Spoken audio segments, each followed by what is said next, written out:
ধ্ৰুৱ বিদ্যুৎ নামৰ এটা ইলেক্ট্ৰিক চাইকেল কিট অলপতে ইণ্টাৰনেটত খুব ভাইৰেল হৈছে আৰু অলপতে এই কিটটো লৈ তাৰ মালিকে শাৰ্ক টেংক ইণ্ডিয়া ছিজন 2 যাব বুলি খবৰ পোৱা গৈছে আৰু যেতিয়া শাৰ্ক টেংক ইণ্ডিয়াত ইয়াৰ প্ৰমোশ্যন হ'ল তেতিয়াৰ পৰা এই ধ্ৰুৱ বিদ্যুৎ নামৰ কিটটো আৰু বেছি চৰ্চালৈ আহিছে গতিকে আজি আমি আপোনালোকক জনাই দিম এই ধ্ৰুৱ বিদ্যুৎ কিটটো কিদৰে কাম কৰে আৰু এই ধ্ৰুৱ বিদ্যুৎ নামৰ কিটটোত কি ফিচাৰ আছে এই বিষয়ে আজি ভিডিঅ'ত আপোনালোকক আমি জনাই দিম আচলতে ধ্ৰুৱ বিদ্যুৎ এই কিটটো হৈছে এটা নৰ্মেল চাইকেলক ইলেক্ট্ৰিক চাইকেলৰ এটা কনভাৰ্জন কৰা এটা কিট হয় আপোনালোকে ভিডিঅ'টো দেখি আছে যে কিদৰে ব্যক্তিজনে এটা নৰ্মেল চাইকেলক ইলেক্ট্ৰিক চাইকেলক কনভাৰ্ট কৰি আছে গতিকে এই কিটটোৱে এনেদৰে এটা নৰ্মেল চাইকেলক ইলেক্ট্ৰিক চাইকেললৈ কনভাৰ্ট কৰে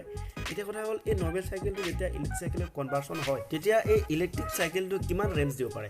আসলতে এই চাইকেলটো বা এই কিটটোৰ দ্বাৰা যেতিয়া এই চাইকেলটো ইলেক্ট্ৰিক চাইকেলৰ কনভাৰ্ট কৰা হয় তেতিয়া এই কিটটোৰ দ্বাৰা এই ইলেক্ট্ৰিক চাইকেলটো 40 কিলোমিটাৰ পৰ্যন্ত ৰেঞ্জ দিয়ে ইফালে এই চাইকেলখনৰ টপ স্পীড হৈ যায় 25 কিলোমিটাৰ পাৰ আৱাৰ আসলতে এই কিটটোক লৈ কোম্পানীয়ে দাবী কৰে যে এইটো এটা মাড প্ৰুফ কিট হয় ৱাটাৰপ্ৰুফ কিট হয় আৰু ফায়াৰ প্ৰুফ কিট হয় বুলি কোম্পানীয়ে দাবী কৰে আৰু লক্ষণীয়ভাৱে যদি এই কিটটো যদি এনেকুৱা ধৰণৰ ফায়াৰ প্ৰুফ অথবা ৱাটাৰপ্ৰুফ হয় তেন্তে সঁচাকৈ এটা লক্ষণীয় এটা কিট হ'ব আৰু ইয়াৰ উপৰি কোম্পানীয়ে দাবী কৰে যে এই কিটটোৰ দ্বাৰা যদি 20 মিনিট পেডেলিং কৰা হয় তেন্তে ইয়াৰ 50% বেটাৰী চাৰ্জ হয় বুলি দাবী কৰিছে গতিকে এই ক্ষেত্ৰত যদি এয়া সম্পূৰ্ণ যদি শুদ্ধ হয় তেন্তে সেইটো এটা সঁচাকৈ এটা ইউজফুল প্ৰডাক্ট হ'ব গতিকে আপুনি যদি এই প্ৰডাক্টটো কিনিব বিচাৰে তেন্তে ইয়াৰ দাম 5000 পৰা 10000 ভিতৰত থাকিব পৰা বুলি গম পোৱা গৈছে আৰু আপুনি ইয়াক কিনিবলৈ হ'লে অনলাইনৰ পৰা কিনিব লাগিব আৰু অনলাইনৰ তেওঁলোকৰ এই অফিচিয়েল ৱেবছাইটৰ পৰা কিনিব লাগিব বুলি বৰ্তমান জানিব পৰা গৈছে